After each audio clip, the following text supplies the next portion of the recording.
Olá, meu irmão e minha irmã, que a graça e a paz do nosso Senhor e Salvador Jesus Cristo seja presente com cada um de nós. Eu quero convidar você para nós meditarmos na Palavra de Deus, no capítulo número 11, dos versículos 1 ao 9 de Gênesis, a história da Torre de Babel.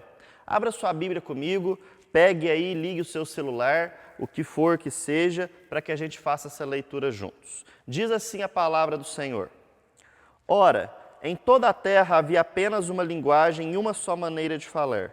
Sucedeu que, partindo eles do Oriente, deram com uma planície na terra de Sinar e habitaram ali. E disseram uns aos outros: Vinde, façamos tijolos e queimemo-los bem. Os tijolos serviram-lhes de pedra e o betume de argamassa. Disseram: Vinde, edifiquemos para nós uma cidade e uma torre cujo topo chegue até os céus e tornemos célebres o nosso nome, para que não sejamos espalhados por toda a terra. Então desceu o Senhor para ver a cidade e a torre que os filhos dos homens edificavam. E o Senhor disse: Eis que o povo é um, e todos têm a mesma linguagem. Isto é apenas o começo. Agora não haverá restrição para tudo que intentam fazer. Vinde, desçamos e confundamos ali a sua linguagem, para que um não entenda a linguagem de outro. Destarte, o Senhor os dispersou dali pela superfície da terra e cessaram de edificar a cidade. Chamou-se-lhe por isso o nome de Babel, porque ali confundiu o Senhor a linguagem de toda a terra e dali o Senhor os dispersou por toda a superfície dela. Que o Espírito Santo venha verdadeiramente falar aos nossos corações através da exposição da palavra neste nosso momento juntos, momento tão precioso para sermos edificados pela palavra de Deus. A Torre de Babel. Esse episódio ele acontece na planície de Sinar. A planície de Sinar, a terra de Sinar, era uma planície localizada entre os rios Tigres e o rio Eufrates. Alguns estudiosos, alguns historiadores, teólogos, vão dizer que esta torre que estava sendo construída, ela se assemelhava a um zigurate, uma figura, uma construção muito semelhante, muito usada no período da Babilônia. O zigurate era muito utilizado na construção de templos, era muito utilizada para construir pirâmides com degraus e rampas laterais, era uma espécie de pirâmides terraplanadas com um andar sobre o outro, podendo chegar até 99 metros de altura. E o interessante é que este zigurate era comumente construído na parte principal da cidade. Então, alguns afirmam que a Torre de Babel era semelhante a um zigurate, porque é muito interessante que essa história vai nos relatar que os homens tinham um único objetivo: construir a torre para que chegassem aos céus e tornassem os seus nomes célebres. Qual o objetivo? Tornar célebres os seus nomes.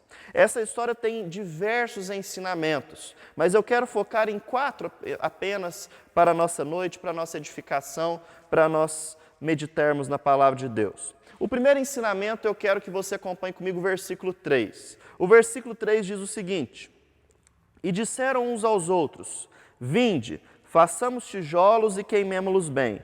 Os tijolos serviram de pedra e o betume de argamassa.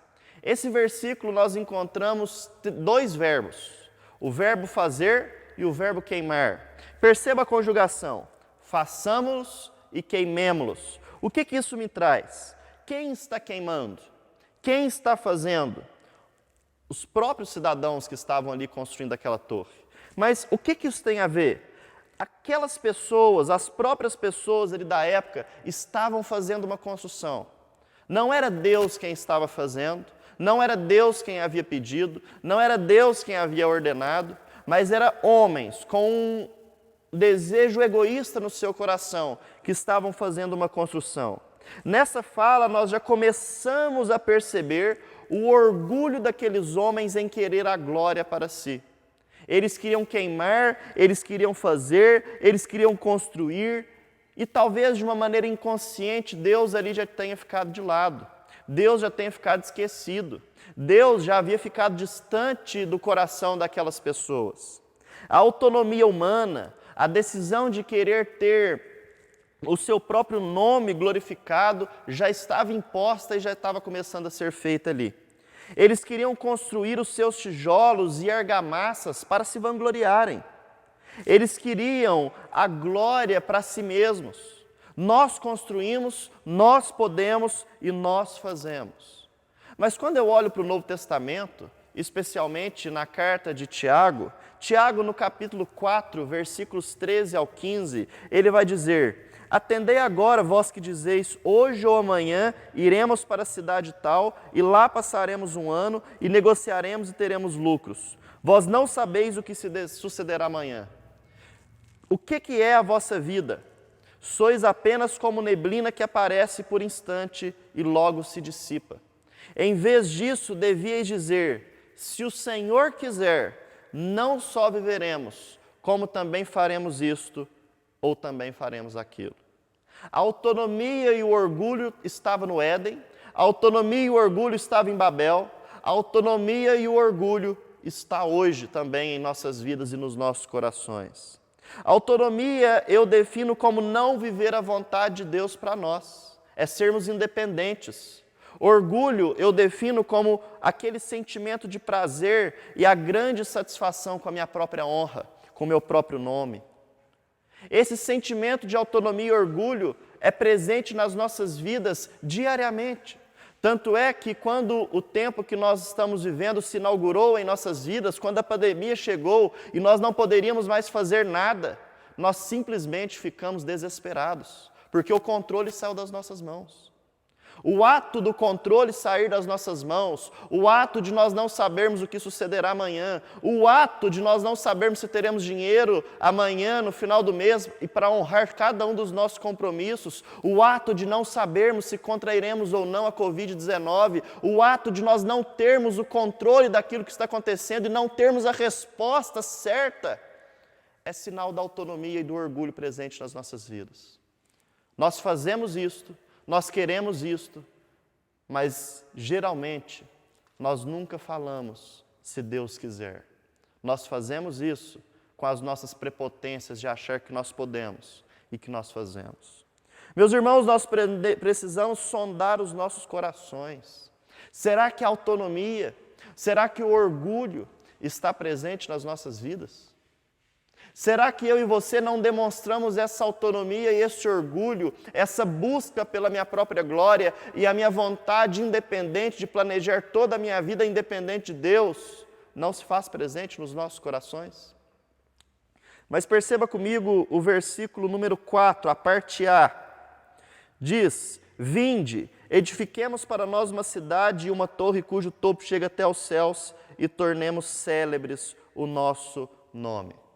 O segundo ponto que eu quero destacar nesse momento é que aquelas pessoas queriam tornar os seus nomes célebres, uma consequência de ser autônomo e de ser orgulhoso. A glória não era Deus, a glória era a eles. A glória não era aquele que estava sentado no trono, mas era aqueles que estavam construindo uma torre para chegar até os céus. E eles não só não se lembraram de Deus, mas como eles queriam engrandecer o nome de Deus, eles não queriam uma edificação em nome de Deus, eles queriam a fama, eles queriam o sucesso, completamente oposto àquilo que o Evangelho do Senhor Jesus Cristo chama a cada um de nós para sermos: humildes, dependentes do Senhor Jesus, dependentes de Deus. Aquele que é o chamado do Evangelho para as nossas vidas, nós não encontramos na atitude desse povo de Babel e também nós não encontramos inúmeras vezes nas nossas vidas e nos nossos corações. Quando nós olhamos no Sermão do Monte, nas bem-aventuranças, nós vemos Jesus falando: bem-aventurados os pobres de espírito, porque deles é o reino dos céus. Bem-aventurados os que choram, porque serão consolados. Bem-aventurados os mansos, porque herdarão a terra. Bem-aventurados os que têm fome e sede de justiça, porque são fartos. Bem-aventurados os misericordiosos, porque estes alcançarão misericórdia. Bem-aventurados os limpos de coração, porque eles verão a Deus. Bem-aventurados os pacificadores, porque serão chamados filhos de Deus. Bem-aventurados os que sofrem perseguição por causa da justiça, porque deles é o reino dos céus. Bem-aventurados sois vós, quando vos injuriarem, perseguirem e mentindo, disserem todo mal contra vós por minha causa.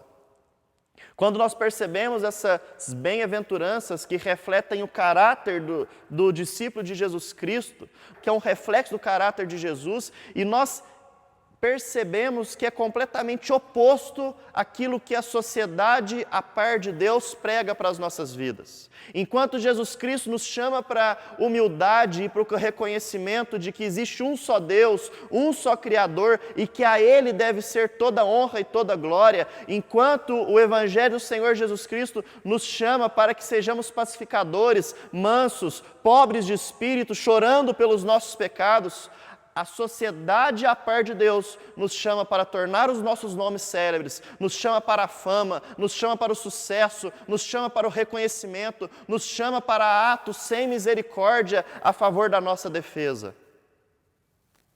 Isto é muito semelhante ao que estava acontecendo em Babel. A glória dos homens, não a glória de Deus. Isto é muito semelhante ao que acontece nas nossas vidas, a nossa própria glória, não a glória de Deus. Só que o modo de vida de Deus normalmente contradiz o modo de vida do mundo, ou seja, da sociedade a par de Deus. O chamado de Deus para a minha e para a sua vida é um chamado para a humilhação, é a humilhação da criatura e a exaltação do Criador. Ao contrário de tornar os nossos nomes célebres, viver para Deus é estar pronto para viver e dizer que nós glorificamos o nome dEle em todas e quaisquer situações. Nós devíamos estar prontos para dizer e fazer o que parece ser estranho para aqueles que não reconhecem o Evangelho, que não reconhecem a pessoa de Deus. Nós devíamos estar dispostos a dar enquanto outros tomam para si. Nós devíamos estar dispostos a amar enquanto outros odeiam. Nós deveríamos estar dispostos a ajudar enquanto outros abusam do poder que têm nas suas mãos. Nós precisamos abrir mão dos nossos direitos, dos nossos benefícios, a fim de servir os outros e principalmente a Deus. Nós precisamos entender que muito maior do que o nosso nome é a mensagem que nós carregamos. Mensagem de esperança, mensagem do Evangelho, mensagem de Jesus Cristo, mensagem de que existe somente um Deus e esse Deus deve ter toda a honra, toda a glória e todo o louvor. E eu quero te fazer um questionamento que eu me faço todos os dias. Eu tenho buscado uma glória pessoal ou tenho buscado a glória de Deus? Mas um terceiro precioso ensinamento está no versículo 4, na parte B, que diz: para que não sejamos espalhados por toda a terra. Aquele povo de Babel, eles não eram apenas autônomos, eles não eram apenas orgulhosos, eles não apenas desejavam a glória a si, mas eles eram obedientes. Deus já havia dado uma ordem. Gênesis capítulo 1, versículo 28. Sede fecundos, multiplicai, povoai a terra, dominai sobre os peixes do mar, sobre as aves do céu e sobre todo animal que rasteja. A ordem de Deus estava dada para que aquele povo se multiplicasse e espalhasse sobre toda a face da terra. O povo de Babel também era um povo desobediente. Eles estavam construindo uma torre que chegasse aos céus para qual finalidade? Não serem espalhados sobre a face da terra. Se, em primeiro lugar, eles queriam tornar os seus nomes célebres, em segundo lugar, eles não queriam ser espalhados na face da terra, o que classifica que eles eram desobedientes. Nós não precisamos pensar no tempo de Babel para dizer que aquele povo é um povo desobediente, porque eu e você também somos. Quando nós paramos e confrontamos os nossos corações, nós vamos perceber que nós somos completamente desobedientes. Jesus Cristo vai nos dizer em João 14, versículo 21, aqueles que têm os meus mandamentos e os guardam, estes são os que me amam. E aí eu quero te perguntar, assim como eu pergunto para mim, será que eu de fato amo ao Senhor? Porque a minha desobediência, ela está intimamente ligada ao meu amor pelo Pai. Aquele que tem os mandamentos e os guardam, estes são os que me amam. Guardar os mandamentos e viver em obediência é um sinônimo de amar ao Senhor. Se eu amo ao Senhor, eu sou obediente. Mas como eu inúmeras vezes não sou obediente e sim desobediente, eu preciso rever o meu amor pelo Senhor. Eu preciso rever o meu amor a Deus.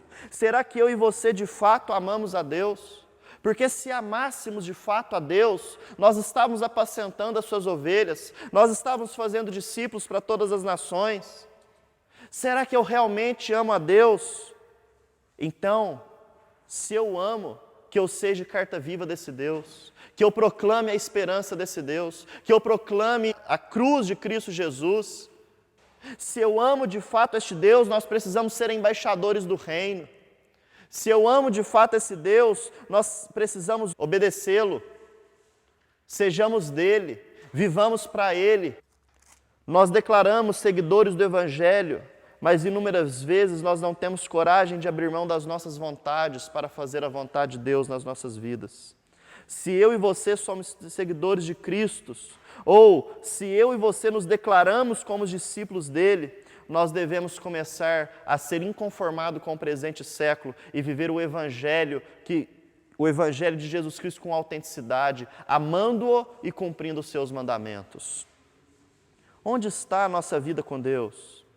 Onde está a nossa comunhão com Deus? Será que essa vida e essa comunhão com Deus, ela tem sido verdadeira?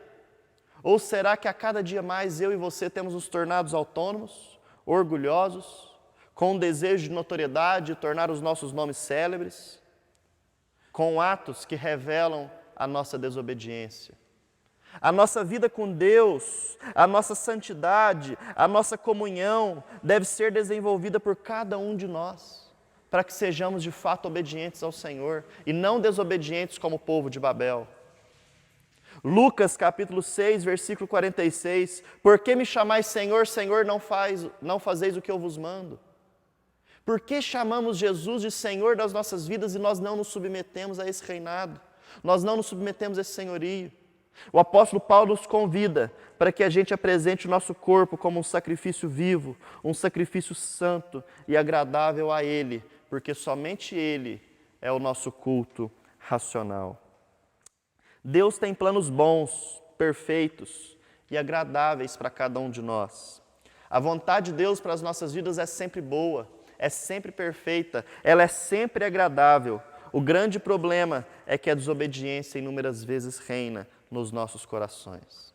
Mas para nós finalizarmos, em quarto e em último lugar, os versículos 8 e 9 diz o seguinte: Destarte o Senhor os dispersou dali pela superfície da terra e cessaram de edificar a cidade. Chamou-se-lhe por isso o nome de Babel, porque ali confundiu o Senhor a linguagem de toda a terra, e dali o Senhor os dispersou por toda a superfície dela.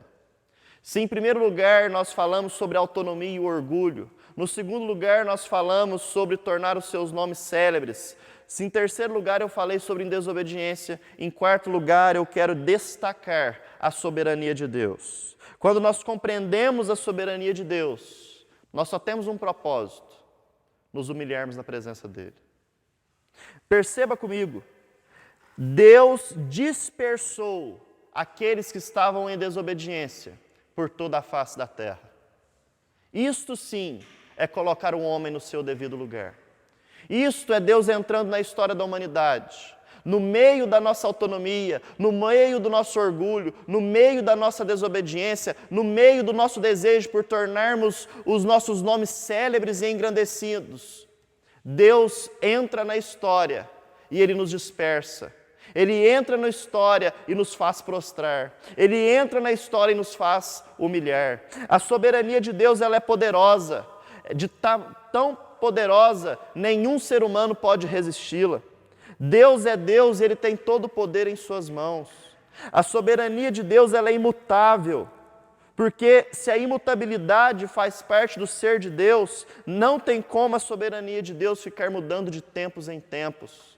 A soberania de Deus, ela é eficaz, porque a vontade de Deus, por qual Ele decreta tudo quanto deve acontecer, ela sempre acontece. Ele ordenou que a terra fosse povoada, Ele deu uma ordem, e a autonomia, a desobediência, o orgulho, o desejo de notoriedade do povo de Babel não atrapalhou os decretos do Senhor. não atrapalhou aquilo que Deus estava fazendo. Então Deus confunde a língua do povo, dispersa aquele povo, a terra passa a ser povoada e a ordem e a história da humanidade começa a ser desenvolvida. O povo de Deus estava disperso como consequência dos erros do povo de Babel. Mas Deus, da sua soberania, que é aquela soberania poderosa, a soberania imutável, a soberania eficaz, entrou na nossa história como Ele entrou na história de Babel. E em Cristo Jesus, agora Ele chama todo o povo para si novamente. Ele chama o povo que estava espalhado para que em Cristo Jesus se tornem filhos. E através do derramamento do Espírito Santo em Pentecoste, todos nós, povo de Deus, que confessamos Jesus Cristo como Senhor e Salvador das nossas vidas, agora falamos o mesmo idioma. Falamos a mesma língua, a língua do Evangelho, a língua da humilhação, a língua da esperança, a língua que em Deus nós temos as respostas, a língua que nós devemos tornar o nome de Deus célebre e nunca o nosso nome. A língua de que nós não somos autônomos, mas nós somos dependentes dEle. A língua que nós não somos orgulhosos, mas nós somos humildes diante da presença dEle. A língua de que nós não somos mais desobedientes, mas que em Cristo Jesus, pelo poder do Espírito Santo, nós podemos ser obedientes e amá-lo acima de todas as coisas. Deus, na sua soberania, Ele nos reúne novamente para cumprirmos a sua missão. E o chamado de Deus para cada um de nós é que através de Cristo Jesus, nós possamos agir proclamando o Evangelho da graça, o Evangelho da esperança, saindo dos nossos lugares e não ficando estagnados, assim como era o desejo do povo de Babel. Há esperança para todos nós, há esperança quando eu e você nos entregamos para Cristo e nos rendemos diante do Pai. Que essa seja a nossa mensagem. Que essa seja a mensagem que nós temos para toda a humanidade. Mensagem de esperança, mensagem de cruz, mensagem que proclama a glória de Deus sobre a face da terra. Eu quero terminar com uma oração. Convido você a fechar os seus olhos para que a gente ore e busque a presença do Senhor. Deus, eu te agradeço por essa mensagem que foi falada, por esse estudo que foi feito. Que o Senhor venha ser o nosso Deus, o nosso refúgio, a nossa fortaleza sempre. Ajuda-nos, Pai, a abrir mão da nossa autonomia, ajuda-nos a abrir mão do nosso orgulho, da nossa desobediência, da nossa vontade para tornar todos os nossos nomes, das nossas familiares, célebres, mas que a nossa vida seja única, glorificar o Senhor e agir em conformidade com a Tua Palavra. E que o Senhor, na Sua soberania, nos ajude a olhar para Cristo Jesus e viver uma vida na comunhão do Espírito Santo de Deus. É assim que eu oro, te engrandeço e agradeço. Em Cristo Jesus, nosso Senhor. Amém.